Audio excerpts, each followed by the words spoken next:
বৃক্ষের তলায় বসে বৃক্ষের তলায় বসে অধর নয়নে কাঁদতে কাঁদতে বলছি, কৃষ্ণ আচ্ছা বলতো আমি কি অপরাধটা করেছি? আমার একটু কাঁদতে আমি কি অপরাধটা করেছি? এতবার করে তোকে ডাকছি, কি আমারই দেখা বেশি? কেন আমার একটি বার দেখে? অধর নয়নে কাঁদতে কাঁদতে বৃক্ষকে বলছে, রে বৃক্ষ, জানি না তোরা কৃষ্ণকে কাছে পেয়ে কতই না আনন্দ পেয়েছিস। ওরে বৃক্ষ, আমায় কৃপা কর, আমি যাতে কৃষ্ণ দর্শন পাই, আমায় কৃপা কর। অঝর নয়নে বৃক্ষের তলায় কাঁদতে কাঁদতে বৃক্ষকে বলছে, আমায় কৃপা কর, আমি যাতে কৃষ্ণ দর্শন পাই, আমায় কৃপা কর। বৃক্ষের তলায় কাঁদতে কাঁদতে বলে উঠল, প্রভু পঞ্চবটী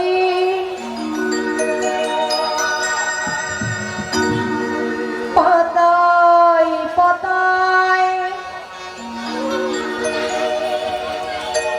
প্রভু তোমার নাম লেখা, আবার কবে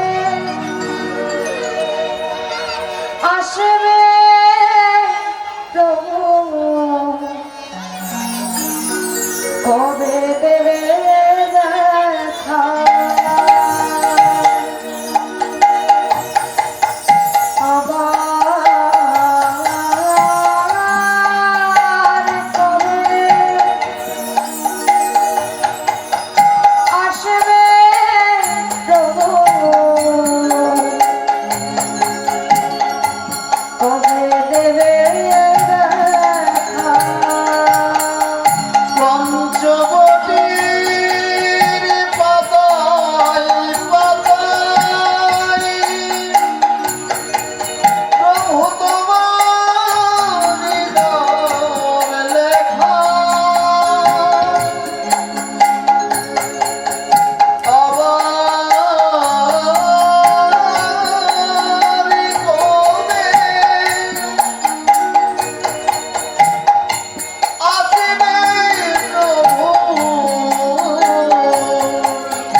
ভক্তের কান্না ভগবান আর সইতে পারল না। ভগবান অন্তর মাঝে ভাবছেন, ওরে সবাই তোর কথা ভুলে গেলেও আমি যে তোর কথা ভুলব না। দিনটা ছিল কি না একাদশীর দিন। পুরোহিত মশাই বিহারীর কথা ভুলে গিয়েছে। আজ ভগবান ভক্তকে সেবা দেবে বলে পুরোহিত মশাইয়ের এক ছোট্ট ছেলে ছিল, যার নাম গোবিন্দ। ভগবান গোবিন্দের বেশ ধরে মাঠে চলেছে। আজ মাঠে গিয়ে পেছন থেকে ডাক দিয়েছে, দাদা ও দাদা। দেখি ভাইয়ের কণ্ঠস্বর না, পেছন ঘুরে দেখেছে সত্যি তো ভাই। ছুটতে গিয়ে ভাইয়ের মাথা থেকে হাওড়ে কুটলিটা নিজের মাথায় নিয়ে ভাইয়ের হাতটা ধরে গাছের তলায় নিয়ে এসেছে। ভাই তোকে এত রৌদ্রে কে পাঠিয়েছে? কেন? বাবা মাকে ডেকে বলল যে শোন গোবিন্দ, আজ হলো একাদশী, এই খাবারগুলো তো দাদাকে খাইয়ে দেবে, তাই তো আমি এসেছি। বাবা তোকে পাঠিয়েছে এত রৌদ্রে? হ্যাঁ দাদা, চলো দাদা, আমি তোমাকে খাইয়ে দেব। আজ ভক্ত ভগবানকে খাইয়ে দেয়, ভগবান ভক্তকে খাইয়ে দেয়। ভক্তের চোখ থেকে নয়ন জলে বাড়ি বয়ে যায়। দাদা কি হয়েছে? তুমি কাঁদছো কেন? আমার কিচ্ছু হয়নি। তবে তুমি কাঁদছো? ভাই আমার কিচ্ছু হয়নি, সত্যি বলছি কিচ্ছু। ও বুঝেছি, আমি তো পর কি কোনোদিন আপন হয় নাকি? গোবিন্দ শোন গোবিন্দ, আজ আমাকে তুই কথা বললি, আর কোনোদিন আর কথা বলবি না। ওরে আমার যে দেহে কোনো কষ্ট হচ্ছে না রে, হচ্ছে না। এই হৃদয় সিংহাসনে যাকে বসিয়েছি, তার যদি কৃপা না পাই, তার যে কষ্ট, তার যে যন্ত্রণা, আমি যে তোকে বলে বোঝাতে পারবো না। আরে গোবিন্দ, আমি তোর হাতটা ধুয়ে দিই। ভাইয়ের হাতটা ধুয়ে বলছে, গোবিন্দ বাবা তোকে একা পাঠিয়েছে, কিন্তু আমি তোকে একা পাঠাবো। ভগবান ভাবছে এবার আমি বিপদে পড়ব। দাদা আমি একা চলে যাব না, না আমি তোকে একা পাঠাবো না।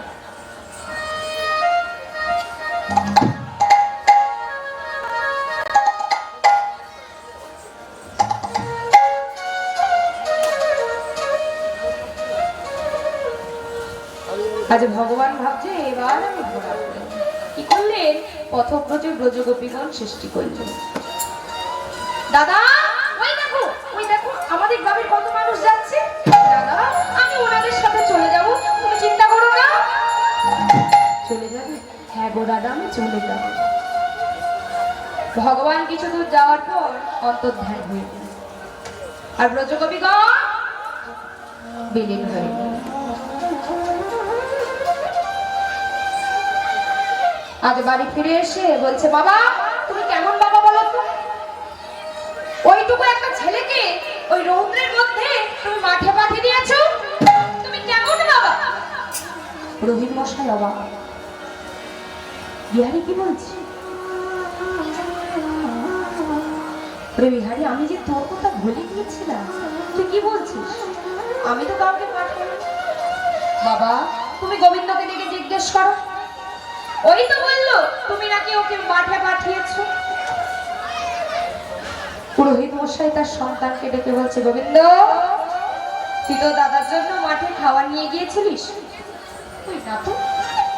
আর তুমি কোন মাঠে গরু চড়াও আমি জেনে বসে আছি নাকি?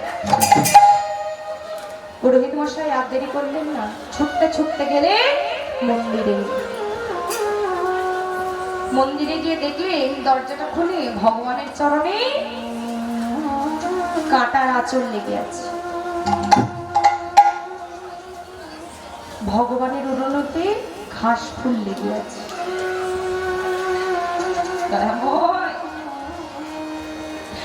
আমি কি অপরাধ করেছি বলো? কোন অপরাধের আমাদের শাস্তি দিচ্ছ বলো?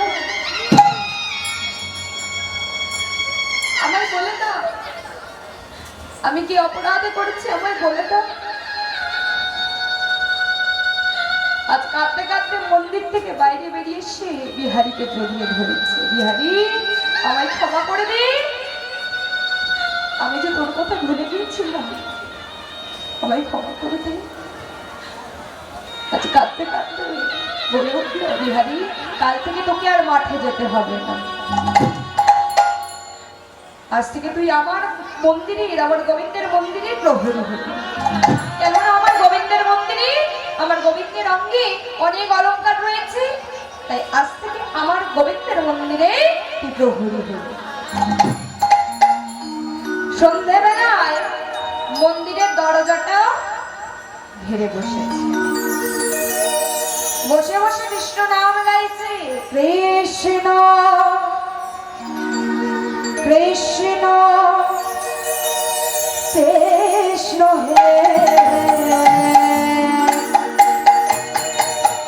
কৃষ্ণ কৃষ্ণ কৃষ্ণ হে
তাদেরও বদনে কৃষ্ণ নাম।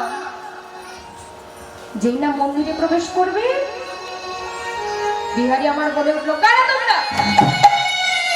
মন্দিরে প্রবেশ করা যাবে না, আমাদের কৃষ্ণ এখন ঘুমিয়ে রয়েছে, তাই মন্দিরে প্রবেশ করা যাবে না, ওখানে চুপটি করে বসে থাকো।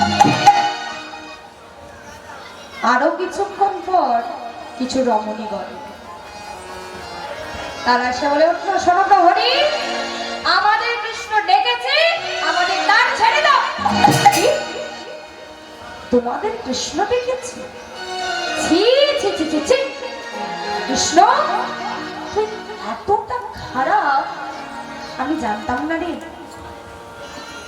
তুই রাতের অন্ধকারে মেয়ে মানুষকে ডাকিস? ছি ছি ছি ছি ছি। শোনো, আমাদের কৃষ্ণ এখন ঘুমিয়ে রয়েছে, মন্দিরের ভেতর প্রবেশ করা যাবে না, তাই ওখানে চুপটি করে দাঁড়িয়ে থাকো, নতুবা চলে যাও। সর্বশেষে হলো এক অলংকার ভূষিত রঙ। উনি এসে বলে উঠলেন, প্রহরী, তুমি কার দ্বার ছাড়বে না ছাড়বে আমি জানি না, কিন্তু আমার দ্বারটা ছেড়ে দাও। কি, তোমায় আমি চিনি না, তোমায় আমি জানি না, তোমায় দ্বার ছেড়ে দেবো? শোনো, আমাদের কৃষ্ণ ঘুমিয়ে রয়েছে, মন্দিরে ভেতর প্রবেশ করা যাবে না, ওখানে চুপটি করে দাঁড়িয়ে থাকে। আজ রাধারানী অন্তর মাঝে ভাবছে, আহারে সত্যি এমন সরল বিশ্বাস না হলে আমার গোবিন্দের কৃপা পাওয়া যায় না। ভগবান এই দৃশ্য দেখে থাকতে পারলেন, তাই তিনি হাজির হলেন। যেই না মন্দিরের দরজাটা অকস্মাৎ খুলে গেল, দেখলো কৃষ্ণ দাঁড়িয়ে রয়েছে। কৃষ্ণ, তুমি জেগে আছো? দেখো না কৃষ্ণ, এক বুড়ো বুড়ি এসেছে, তার সঙ্গে আবার কত রমণীগণ এসেছে। ওরা কারা? ভগবান বলছে, ওরে যাদের তুই বুড়ো আর বুড়ি বলছিস, ওরা বুড়ো বুড়ি নয়, ওনারা হলেন বাবা শিব, মা পার্বতী। কৃষ্ণ, আজ তুমি চিনিয়ে দিলে। আমি ওনাদের নাম সে ছোট্টবেলার মায়ের মুখে শুনেছিলাম, আজ তুমি আমায় চিনিয়ে দিলে কে শিব আর কে পার্বতী। প্রভুকে তোমায় চিনতে পারে, তুমি না জানলে পারে,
নাই